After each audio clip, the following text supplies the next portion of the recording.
It's 3 in the morning, you're almost asleep, and then, out of nowhere, your brain says, "Hey, remember that thing you said in 2014?" to a group of people who forgot it that same night. And now you're wide awake, physically cringing, in the dark, alone. Everyone does this. And here's what makes it genuinely strange. Your brain has deleted entire holidays, whole birthdays, whole years. But that one moment of humiliation, perfectly preserved, in high definition, forever. That's not a bug, it's a design choice. Your memory doesn't record everything. It can't. So it needs a filter, a way to decide what's worth keeping. And that filter isn't importance or usefulness. It's emotional intensity. Sitting near the center of your brain is a small region called the amygdala.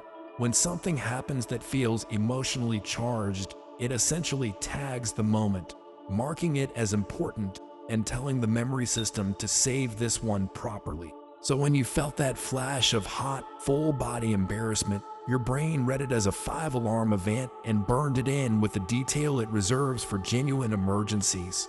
The mundane stuff around it faded within days. The cringe got archived in permanent storage. Why would embarrassment count as an emergency? Because for almost all of human history, it was one. You survived inside a small group. Being humiliated, rejected, or pushed to the edge of that group wasn't awkward. It was dangerous. Your brain still runs on that logic. In fact, social rejection activates some of the same circuitry involved in physical pain. Your nervous system doesn't fully distinguish between being hurt and being excluded. It treats a social wound like an injury, and it does not forget injuries. There's a second reason those specific memories keep surfacing. They're unfinished. Your mind holds on to unresolved situations far more stubbornly than resolved ones. A conversation that ended cleanly gets filed away. One where you wish you'd said something else stays open on the desk. So every replay is your brain trying to solve it, searching for the version where you said the right thing. But it's an unsolvable problem because it already happened. So the loop never closes and the file never gets put away. Now, why at night? 3 reasons, and they stack. First, nothing else is competing for your attention. All day your mind has work, noise, screens, people. At 3 a.m., the stage is empty, and whatever's been waiting in the wings finally walks out. Second, the part of your brain that normally overrules intrusive thoughts is tired. Your prefrontal cortex is your bouncer, and by 3 a.m., the bouncer is clocked off. The thoughts you'd swat away at noon walk straight through the door. And third, your brain is biased toward the negative. Criticism sticks, praise slides off.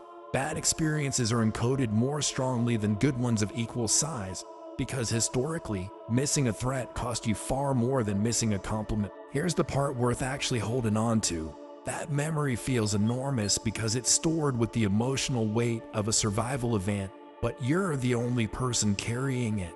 Research on how much others notice us is brutally consistent. They notice far less than we assume, and they remember even less. Everyone in that memory was busy starring in their own 3 a.m. highlight reel. Your worst moment was, at most, a footnote in someone else's forgotten evening. So what helps? Not fighting it. That feeds it. What works better is naming what's happening. This is my threat system misfiring at the wrong hour about the wrong thing. And it helps to talk about it in the third person.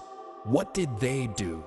Because that small distance loosens the emotional grip. Your brain isn't attacking you. It's an old overtuned smoke alarm, still got in the fire that went out a decade ago. Be a bit kinder to it, and to the version of you it's still trying to protect. What's the one that visits you at 3 a.m.? Comments are open. Subscribe for more.